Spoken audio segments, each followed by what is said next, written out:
So we're very fortunate to have one of our faculty members, Scoon, here to give her lecture and what does it mean to see. But her background is really amazing.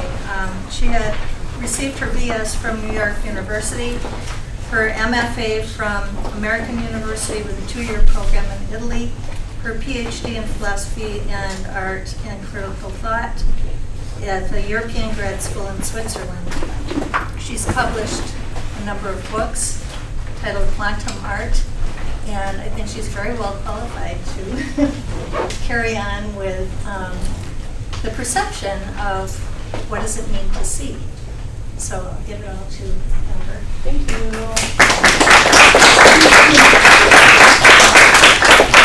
So, does anybody have the book Visual Intelligence that many of you read? Yeah. Yes, you do. Can I see it? Thank you. All right, great. So, let me make sure I understand this correctly before I begin speaking. Some of you have read this book, and some of you have not. Is that correct? Okay. We're reading it in the process. Or in the process of it. So not everyone has completed the book entirely, and some haven't even seen this book. So I'm going to introduce the book a little bit. I'm going to talk a little bit about the artwork on the walls. How many of you have come into the gallery before today and had a chance to look at the artwork? Just a few people. Yeah, okay. And then I'm going to tell you a little bit about my ideas about what it means to see, which is really close to my heart because a lot of my own research has to do with drawing, looking, and the philosophical implications of what it means to actually be seeing. And I put together a little PowerPoint presentation, which I was really, I almost did not put together a PowerPoint presentation because I don't want your eyes to glaze over, so stay with me. But I put together some images of places that I've seen where I've actually had this experience of looking and feeling like, yeah, I know what that is, and then looking some more and seeing something that's completely different from what I saw in the beginning. So I was just going to tell you about that, but I threw up some images so you can see when I'm talking about going to the Pantheon, what the Pantheon looks like. And then there's drawings in there that I've done because drawing is part of my seeing process. Can I have a raise of hands for people who actually like to draw? Okay, so like a good half of us at least sort of had this experience of learning to draw. Okay, so we'll start with the book. If I talk too fast or if you can't hear me, let me know. Actually, I'm going to talk into the mic. Let's see how this goes. How's that? Can you all hear me all the way back? Okay. Is that a no? Yes, yes, okay.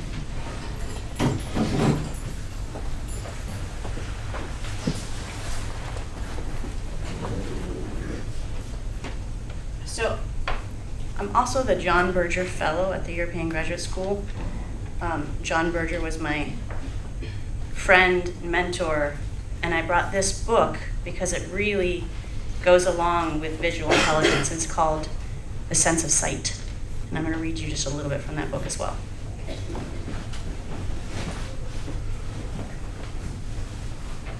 Bear with me. Oh, okay, that's much better.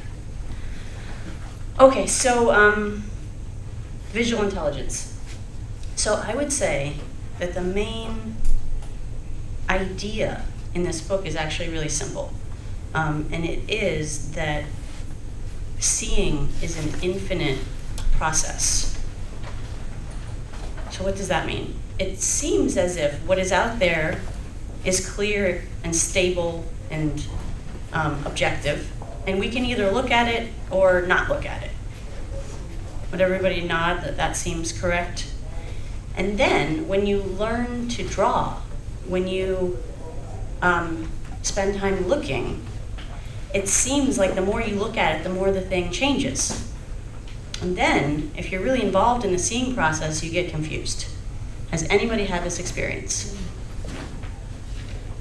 Can I have a raise of hands? Anyone had this experience? Okay, fantastic. So I've been teaching Drawing 1 for many, many years, and almost always I have, at some point in the middle of the semester, there's a still life set up. So say there's a table and some objects, and everybody's drawing it, and it's pretty straightforward, you know. Let's just say that there's a table and a ball and a vase and 3 flowers. And I say to the students, okay guys, draw what you see. It's usually about halfway through the semester. And halfway through that class, someone looks at me and goes, did you add a flower to that still life? And I say, no. And they're like, yes, you did. And I'm like, no. Then we have to have a little argument, inevitably. Then I get the whole class over. How many flowers do you guys see? Well, somebody saw 1 flower, someone saw 2 flowers, somebody saw 3 flowers, somebody else saw 4 flowers. How is this possible?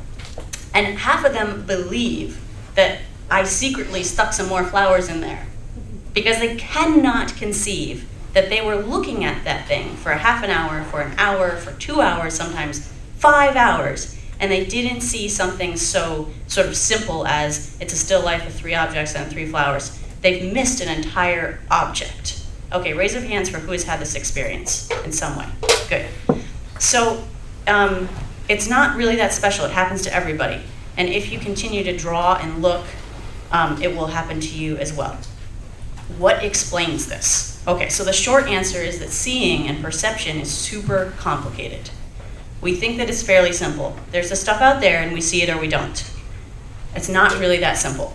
The book goes on to tell you all kinds of interesting scientific research that tells us that we really don't understand perception all that well, and they're really fascinating. But I think the easiest example from the book is the, I think she calls it the gorilla experiment. So the gorilla experiment has manifested itself in several ways. The one that I like the best is, I'm not used to microphones. Okay. The experiment that I really like the best is the scientists put images of gorillas into x-rays. Did anybody get to this part in the book? So just so I know that, okay, yeah, so like part 3. So there are x-ray technicians, right? And their job is to look for certain abnormalities. So they have a really specific thing that they're looking for. This is just slowly moving. Okay. So they're looking for specific abnormalities in those x-rays. They're really concentrated, they're really good at their job. They are really dedicated to making sure that they find whatever abnormalities are there. So the scientists insert an image of a gorilla into the x-rays, and then they give the x-rays to the x-ray technicians, and they go about doing their job as normal. Afterwards, the scientists say, did you notice anything strange? What do you think they said? No, nothing. They're like, you're joking, right? Like, what, you saw the funny little gorilla like dancing in your x-ray. No, they didn't see it. So they didn't see it because they were specifically looking for something, and that something did not include gorillas. Okay, how many of you are thinking that like that's ridiculous? I don't believe you. It's okay. Nobody's willing to say it. Okay, so lots of people do not believe this. Like there have been court cases.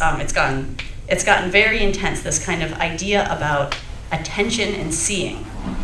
But I can tell you intuitively and from practice as an artist that you see what you're looking for. Okay, so let's turn it the other way.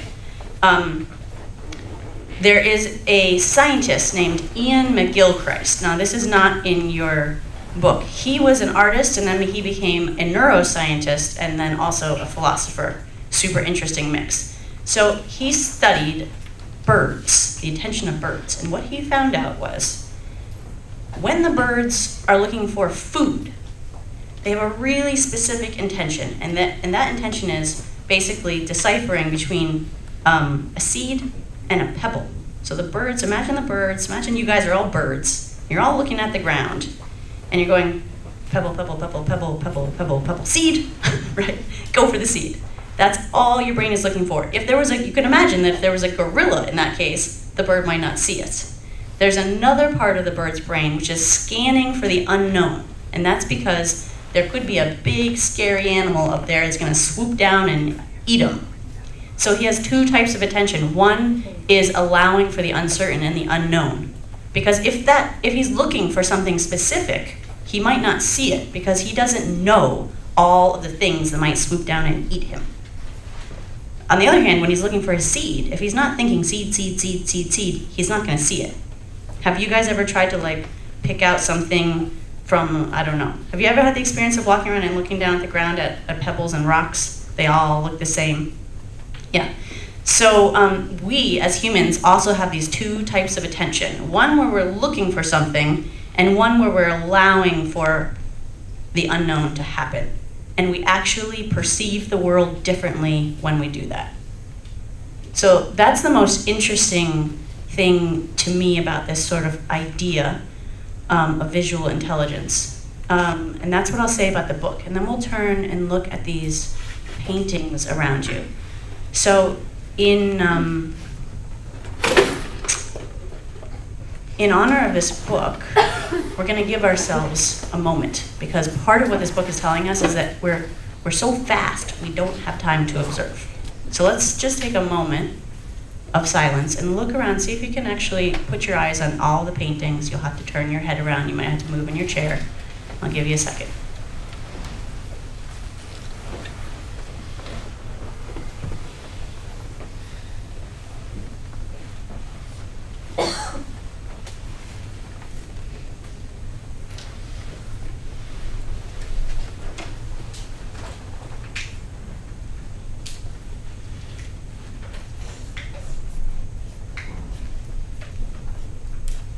All right, does anybody notice anything straight away about these paintings you can share?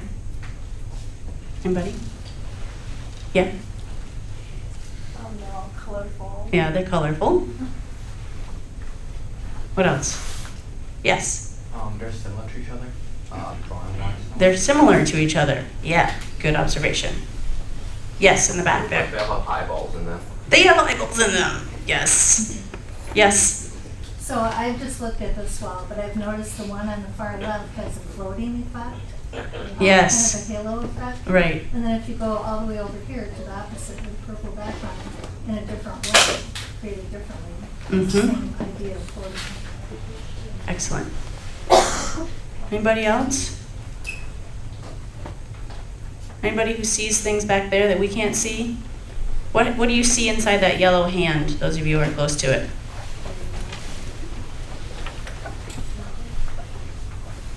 One of you guys have to be brave. Yeah? There's something in the eye? There's something in the eye. Yes, okay. So this particular exhibition is, have you been introduced to this exhibition otherwise? No, okay. So this particular exhibition has all kinds of clues in it. So there are clues inside these paintings that will tell you to look around campus for other paintings. And when you find those paintings, you get to keep them. So this particular group of paintings has images inside of images inside of images. And somebody said, I see a face, and then someone said, I see an eyeball, and then someone said, I see an image inside the eyeball. So that's your major clue. And I'll let you guys play with that afterwards. But I do know that there are quite a few clues, and there are quite a few paintings out there. Does anyone know how many? I think there are 16. Anybody? I believe there are 16. So it's kind of a way to encourage you to keep looking, because you look at it and you think, it's a colorful face, and then you look at it more and you say, there's a face inside of the face, then you look at more, and apparently, and I haven't solved the riddle, there are clues in there. So that's fun. Okay, so that's the book. That's your introduction to the paintings. I'm going to tell you a little bit about my experience looking at things that change. And that's the PowerPoint.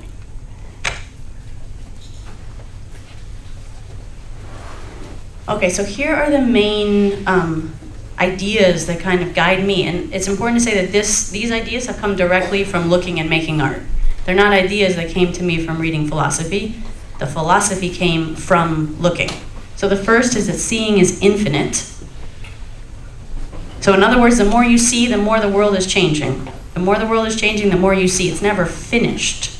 It's not as if I've gathered it all, I'm done, I got it, I can move on. Seeing is connection. It's the activity that connects the thing you think is you to the thing you think is the world. The world is always seeping into you, and you are always seeping into the world. And the portal, the connection, is your eyes. Your eyes are actually part of your brain on the outside. Isn't that weird? That's weird. The third thing is that seeing is interdependent. It's a constant relationship between an ever-changing you and an ever-changing world. And the fourth is that seeing is joyful. I see this a lot where students go to museums where they don't understand and then they get mad. Have you ever had this experience where you went to a museum and you're like, I don't get it, what is that? Why do I have to be here? And you get kind of angry, and then you're kind of hungry, and then you try to find a cafe, and then you're like, ugh, how long do I have to stay at this museum before I can go? Anyone had that experience? Yes, okay. So here's the interesting thing. When kids go to museums, they do not have that experience. When they encounter things that they don't understand, they're super excited. They like being curious. It's fun. Some things happen to us as adults when we encounter stuff that we don't understand, that we feel insecure and angry and mad and annoyed. So one of the things that I think we have to do as adults is embrace curiosity and let it be okay that you don't understand, and then stay longer. So joy, we forget about joy. Okay, here's the one quote that I want to read to you. My apologies to my class that's heard this already. I'm going to read it from the book. So this is from John Berger on visibility. Actually, it's easier like this. Okay. So John Berger wrote a lot about seeing, and it's always from drawing. As in his writings about seeing came directly out of his process of drawing and looking. And here's the quote: "All appearances are continually changing one another. Visually, everything is interdependent. Looking is submitting the sense of sight to the experience of that interdependence. To look for something, a pin that has dropped, is the opposite of this kind of looking."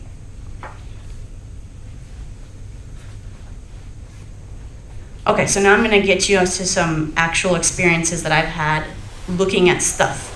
Okay, so who has studied the statue of David by Michelangelo, which sits in Florence in Italy? Raise of hands for someone studied this in a class. Oh, really few. Okay. So if you take an art history class, or you look it up online, this is what you're going to see. It's called the David. It's by Michelangelo. And he is normally thought of as being the picture of male gorgeousness. He's like super perfect. He's calm, he's strong, he's handsome, he's powerful. Those are all words that have been generally used to describe him. And if you see him in an art history book, that is probably the feeling that you'll get. He's perfect dude. Okay, here's the way you actually see it in the museum, which is called l'Accademia di Belle Arti. So when you go inside, after waiting a super duper long time, which we'll get to, you stand in front of that thing. Do you see the way that the David is looking? What is he looking at? Do you see a structure there?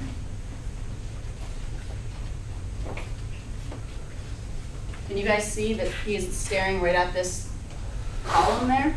Can you all see? So he's staring at that column, which means that the people cannot get over there. So the people who are at this museum are basically forced to look at him from this angle. Okay, so hold on.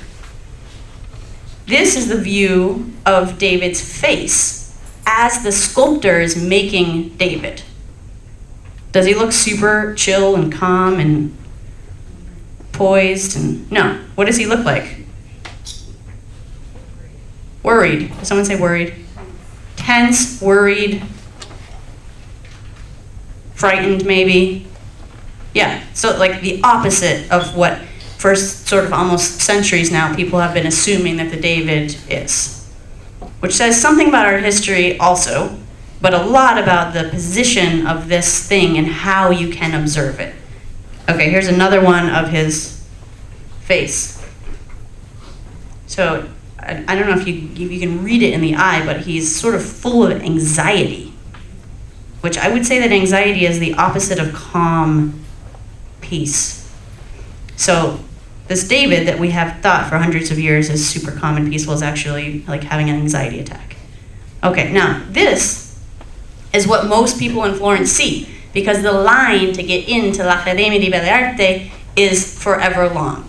So most people in Firenze, being normal people that live there or even visitors go to see this. So can you see the relationship of the people to the David? So where are the people's heads in relation to the statue? Around the feet, exactly. So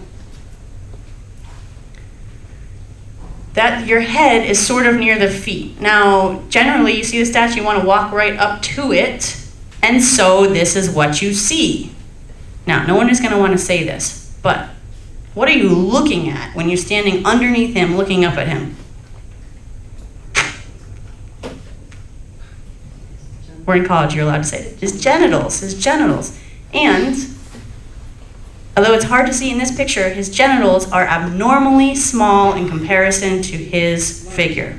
His large hands. And his large hands. Yes, thank you.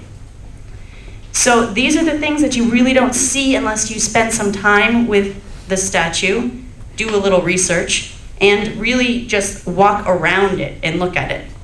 The other thing that happens is we believe, because of our history books, that he is calm and strong and powerful, and that belief carries through. Because I've taken students there, I've been there with my friends in Firenze, I ask them, what's the deal with this David? Well, he's the picture of male beauty, he's the man that I want to marry.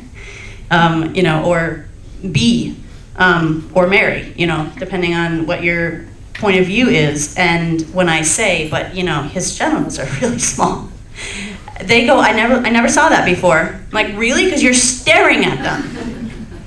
So this is another instance of our beliefs are actually affecting our abilities to observe.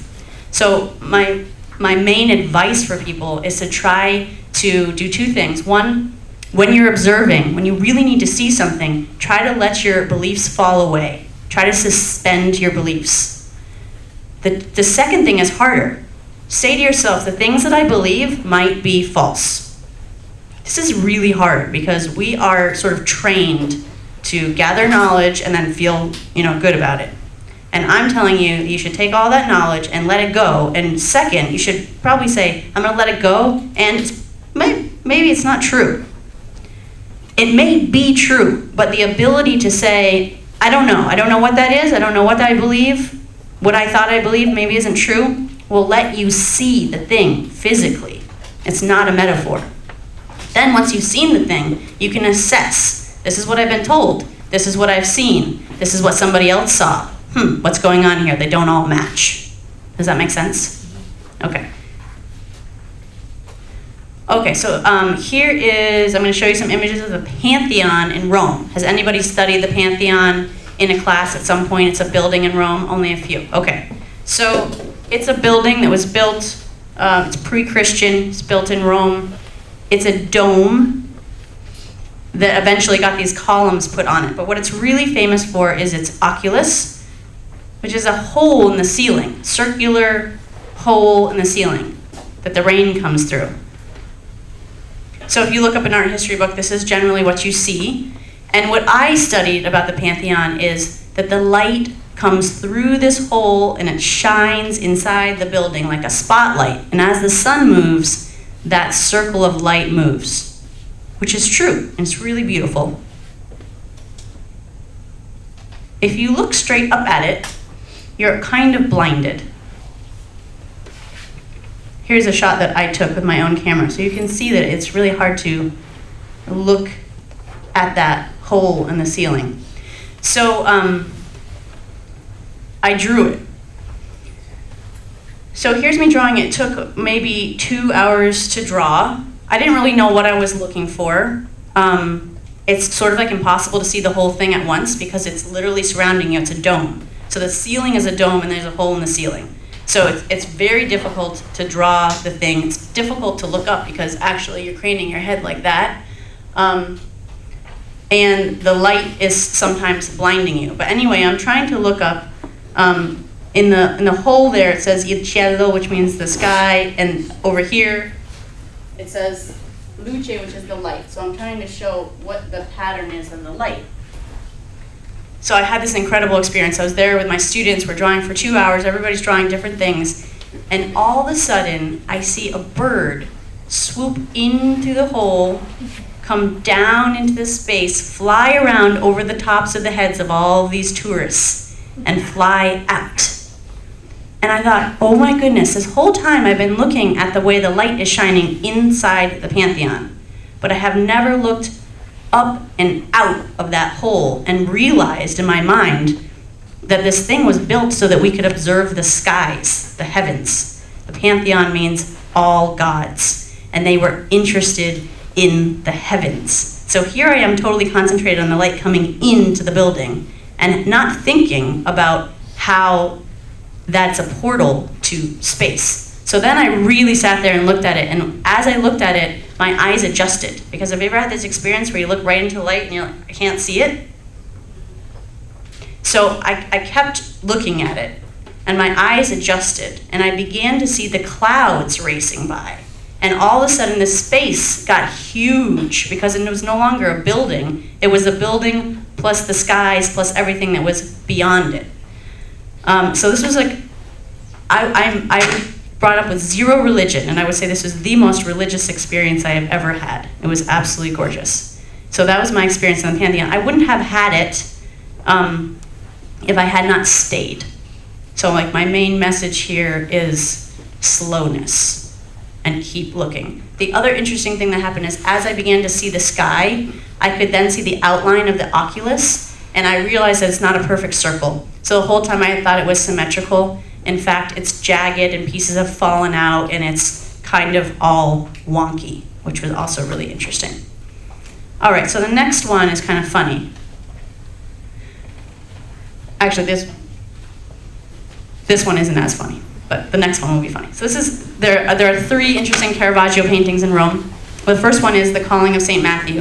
And this one I put in because the effect of seeing it in person and staying was so phenomenal. So this is the painting that you see when you look in art history books.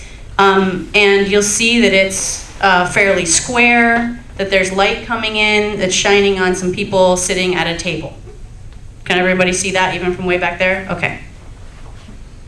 This is what the painting looks like when it's installed in the church. It was made for the church, it lives in the church, it has never left the church.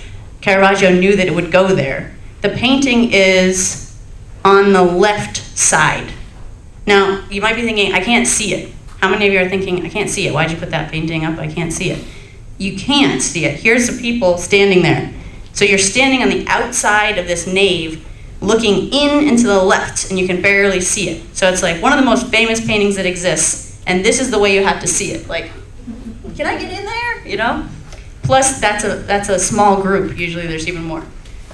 So then I started to draw the thing. So there's my drawing of it. And what I realized is that the light is coming in through the window in exactly the same way that the light is coming in through the window in the painting. And Caravaggio knew that. So the light in the painting is going towards that one figure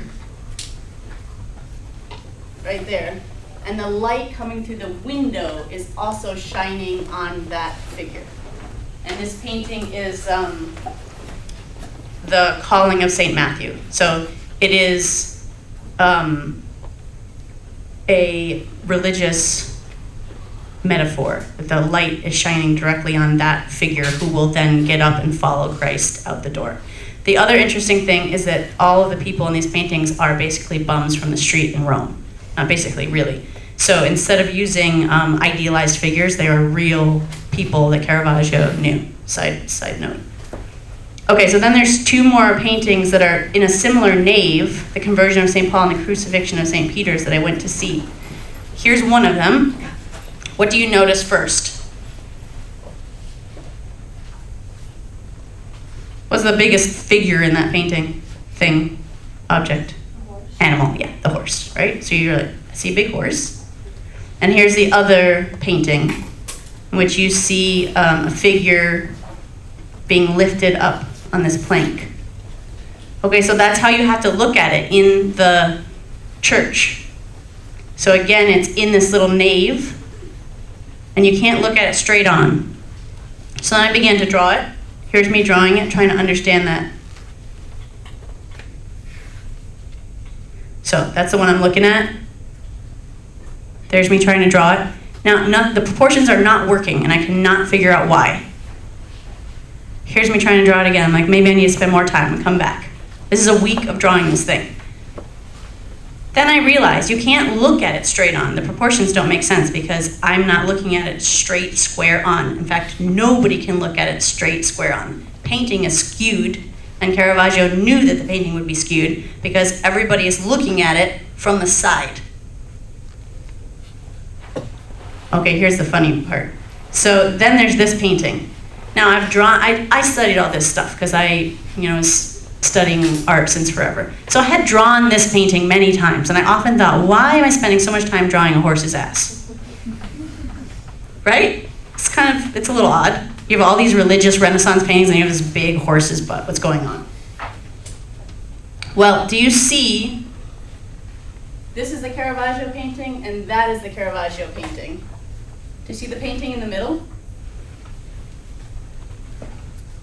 So Caravaggio knew that his painting would be in that nave. He also knew there would be a painting in the middle.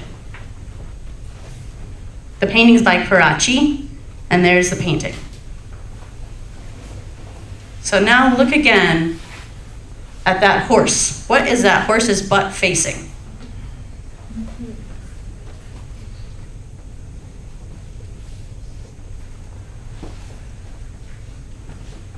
What is the horse's rear end facing? The middle painting by Caravaggio.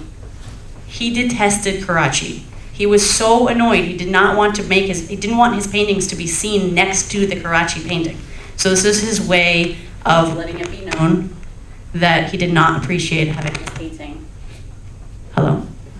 next to the Caravaggio painting. So that's the funny part.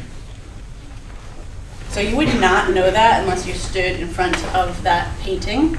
And you need to do a little research to conclude that yes, in fact, Caravaggio painted that horse facing that painting in that way for these reasons. But if you stand there and look at it and draw it, it will become obvious to you. So that's kind of your visual information. There's the horse. It's really nicely painted. You can't say that he did a bad job. It's beautifully done. Okay, and then I've got, let me see. Are we okay with time, if anyone is? It's 5 to 12, you're 5. Okay, so two more experiences. Looking at Mark Rothko painting. Oops. Oh, my computer deleted it. All right, I'll tell you. So Mark Rothko is a painter that paints large paintings that are about the size of me that are usually 2 or 3 colors. Has anyone seen a Mark Rothko painting? A few have. Yeah, okay. So I saw these paintings in textbooks, and I always thought, like, that's it? It's like some colors? I didn't understand. And then I saw the painting in the museum, and the first thing that I was struck by is it's bigger than me. But you don't know when you're looking at it in a textbook. You can read the fine print, but even if you read it, it's not the same as seeing it. So the first thing I noticed is, oh my gosh, it's human size. It's that big. So then, I followed my gut, and I said, I have to look at this thing for a while. And I sat down in front of this painting, and after about a half an hour, it didn't happen immediately, it took at least a half an hour, some of those colors began to float and come near me, and some of them began to recede. And instead of looking at a flat painting, I was literally standing in a dome of space. It's not a metaphor. It's real. It really happened. And I actually reached out like this. Like, did they do a light show? Am I hallucinating?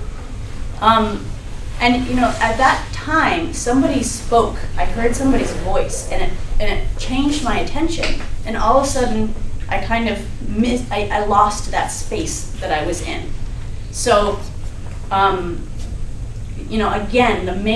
my main point is that we need slowness. We're in this culture of like fast, learn, get it. And that isn't a way to see clearly. So then the last experience I'll share with you is looking at the Sistine Chapel. So the Sistine Chapel is in the Vatican in Rome. And I had seen it. It's one of the most famous artworks. I'd seen reproductions of it. I had my professors project it on a huge wall, and we'd drawn from it. The detail that you probably recognize is this, the touching of the fingers. I had drawn it in a lot of detail. When I went to see it, I was struck by, why does it keep doing that?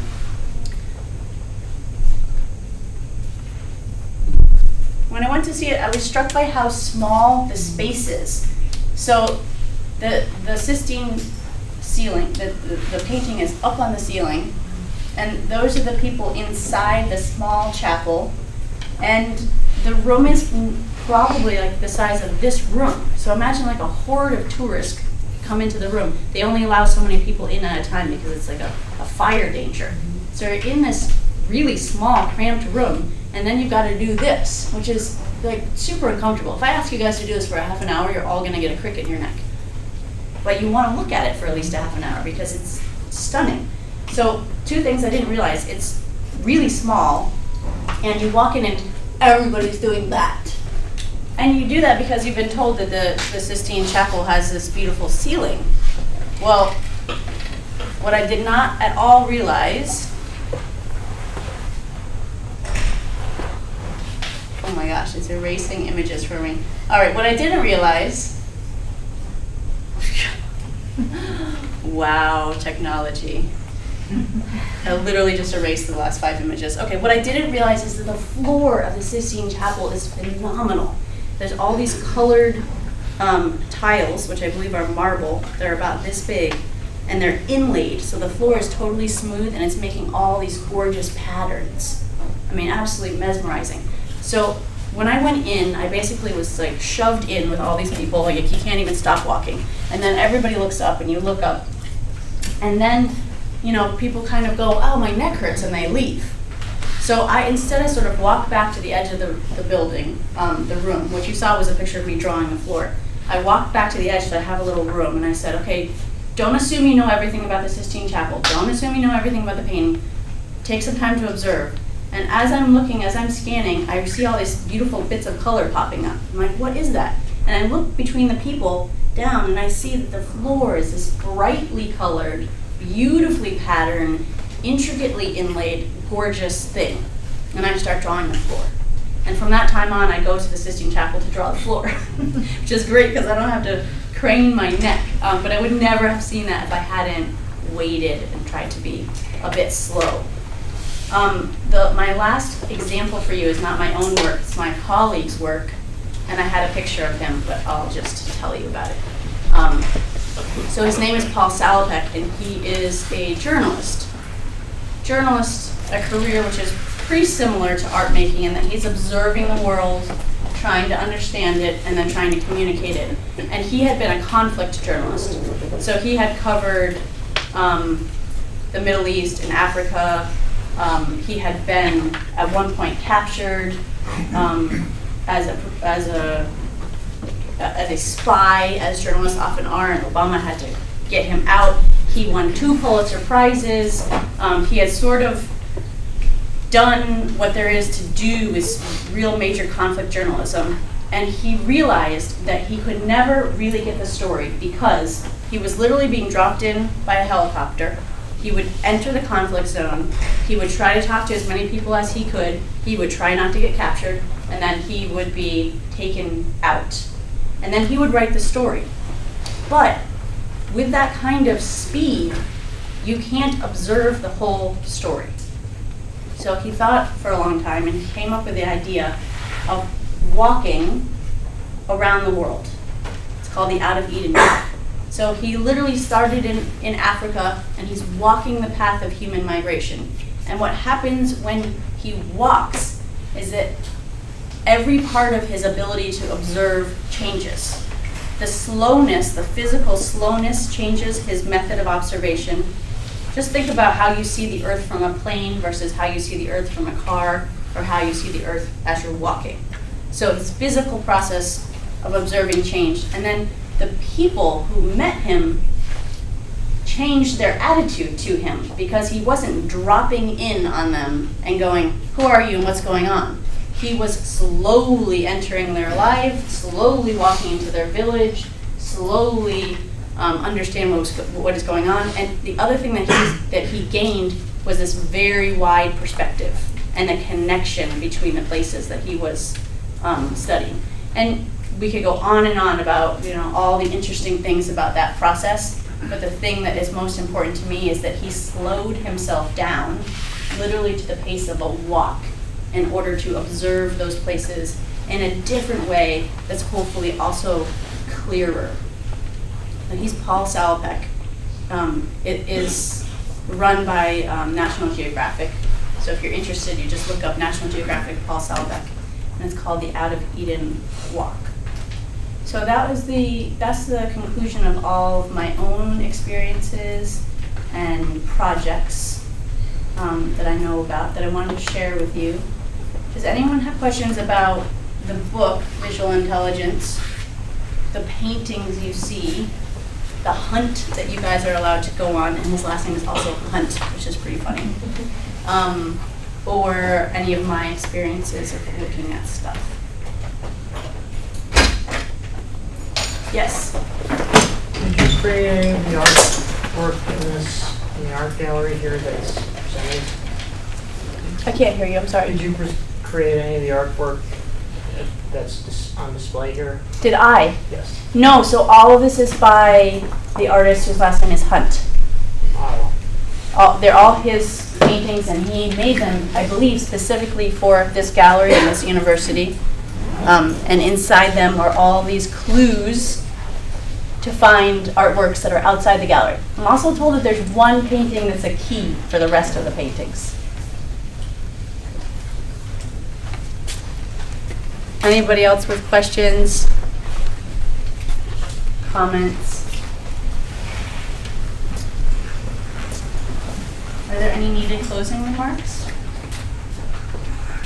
Yeah.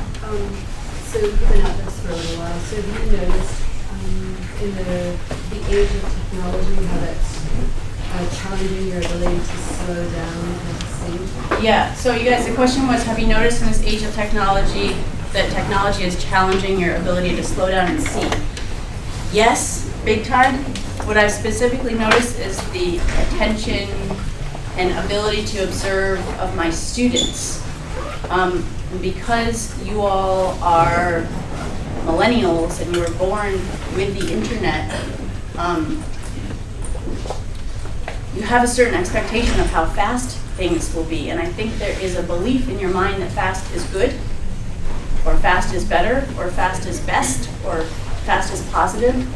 And especially when we are thinking about observing other humans, observing situations, observing artworks, which are always extremely complicated.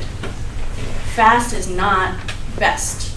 So that's one kind of psychological thing that I noticed. And then the other is that because you're looking at your iPhones and clicking and clicking and clicking, it's literally changing your ability to look at things slowly.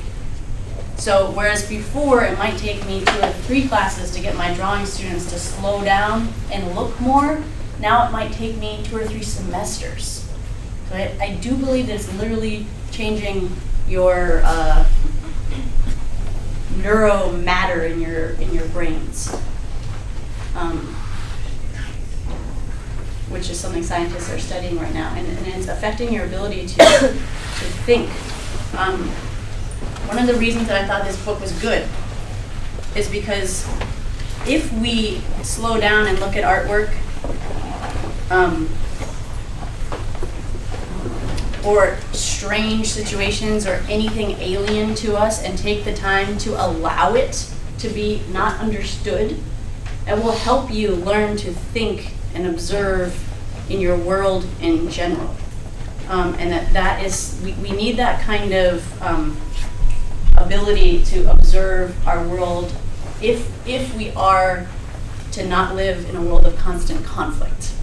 That actually the ability to slow down and observe is not just about learning better or observing more or joy. It's really about like saving our planet, because we're in a very ugly situation and we need to be able to understand other people, other situations, stuff that we don't get, things that seem foreign to us and alien, without turning around and going, I don't get it. So the part in this book that's about really slowing down and allowing yourself to see stuff that you don't get and don't understand, I think is really applicable to our everyday social situation. Anybody else? Yeah. Have you created artwork that's been on display here? And also, I'll save my second question for. Yeah, go. Oh, you'll save your second question? Right, I'll let you answer the. My artwork is not on display here. It is on display at Greenfield Community College. And you can look at my website. I have sort of like one big exhibition a year. Yeah, and your second question? Yeah, I've taken art classes at Westfield State University here before, but I've never read the book that you were talking about. Why hasn't it been, is it required reading for any of the? So this book has been part of a first year reading program. So Oh. those of you guys who are freshmen maybe were told about this book.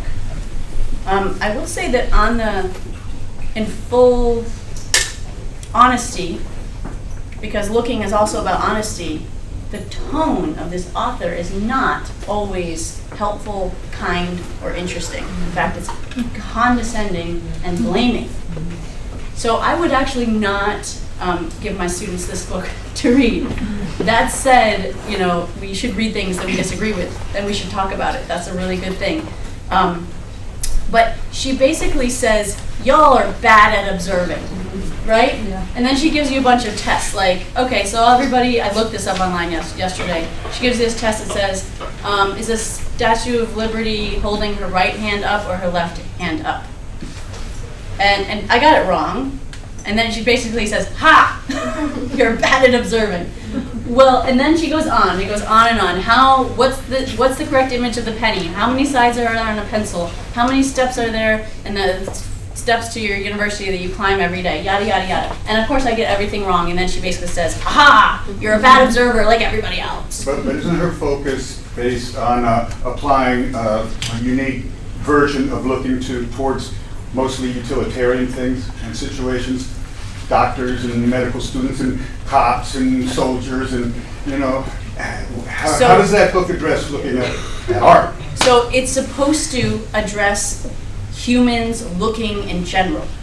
But it's a very different experience looking at art and assessing a situation in your visual right, field. and she doesn't talk about that. Yeah, she doesn't separate it. No, she doesn't separate them. So she wants to tell us this is how you should observe in general. Yeah. And she's taking her information from teaching police mostly Right. how to observe a situation by having them look at art.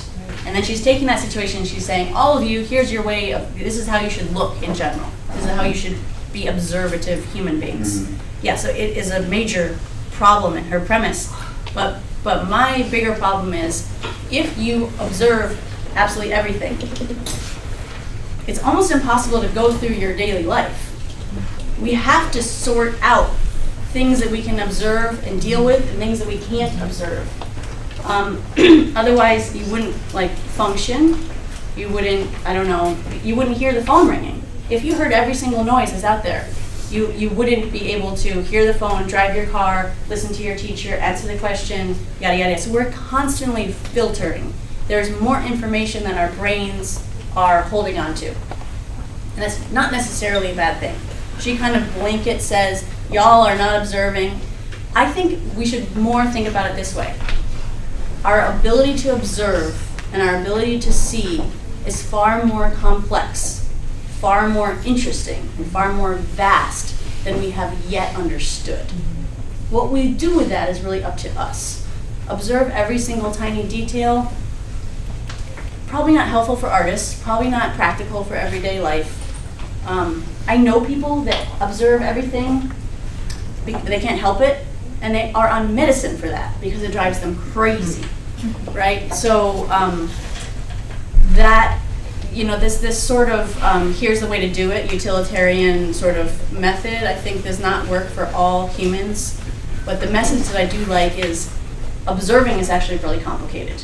We do it in different ways. We have to put ourselves in a particular mindset for different kinds of observation. And for learning, for all of you here at the university, we learn best when we do not have beliefs. We don't have preconceived beliefs. Our beliefs are actually literally blocking our ability to physically see. which we haven't believed that for hundreds of years. Artists have sort of acknowledged it because it happens to us, and now scientists are going, hey, look, our beliefs are affecting what we see, and the artists are like, yeah, dude, we've been telling you that for a long time. But regardless of what proof exists out there, if when you approach a person or an artwork or a situation, you try to set down your beliefs, it will help you to see the thing. And then if you take some more time, which is hard because everybody's like, chop, chop, right? Everyone in your life. So you have to kind of say, no, no, no, no, right? But if you can try to carve out some more space for slowness, it will also, I think, really help you explore your own ability to observe the world. And it's fun. She's very negative, this book. It's very like, she's like scolding you the whole time. I think that looking and observing is really joyful. It's like a sensual, beautiful experience. So, you know, we should also remember that looking can be fun. It's not all about stopping the terrorist attack, which is a lot of what, you know, her work is about. So it sounds like Yeah. also you're talking about that we observe with more than just our eyes, because you said fun. So like we're observing with our feelings, we might be observing with our heart, but there's more involved than just the organs of our eyes. Yes. So this is another really interesting scientific area, which is showing us that we're observing with our eyes, with our thoughts, with our feelings, with our hearing, with our smelling, with our touch, and that these things aren't separate, which we used to think. Like I see this, and I smelled that, and I'm remembering that. No, they're actually all interconnected at all times. So maybe I smell this, it suddenly makes me see that. Maybe I see that, it suddenly makes me touch Synesthesis. this. Yeah, the word is synesthesis. Yeah, it's all sort of contemporary neuroscience. Although again, people have been experiencing these things for far longer. We just didn't have all these names for them. So when I teach my drawing classes, we do yoga, we meditate, we try to clear our minds of everything. And I tell them drawing is an activity. It's important what you smell. It's important what you hear. It's important who you're surrounded by. It's important by your neighbor's feelings. If you're drawing next to somebody that's the whole time thinking about the fight they had with their friend yesterday, I promise you it's going to affect your drawing. It seems like voodoo, but it's not. It's practically, physically manifesting itself. So yes, something that she doesn't really talk about is the fact that all these things are affecting our vision at the same time, simultaneously. And that's one of the things that I love about John Berger. If anyone's interested, go read John Berger, because he talks about the physical experience of seeing and all these intricate details. Like, I smelled this, I remember that. Yeah, he associates drawing with his experience and his experience about it. Bento sketch would be my favorite. Anybody else? One more. Yeah. Tell me. This is more of a comment than a question. Well, what drawing classes do you teach? Because I've taken some. I am actually, I believe, teaching a drawing class next semester here, although the schedule is being made as we speak. I teach at Greenfield Community College every semester, drawing. I've been teaching in Texas for the past 5 years, but I just moved back here. Also, it sounds like that book that you were talking about isn't something I would enjoy for required reading, and I'd rather also read something. I'd rather read something something more positive that one of the other art professors would written like. So I wrote a book called Quantum Art, which actually puts together a lot of this science with a lot of the philosophy, and it's totally positive because I'm a happy person. So if you want to, you can go read that. All right, I'm going to conclude there. Thank you guys so much.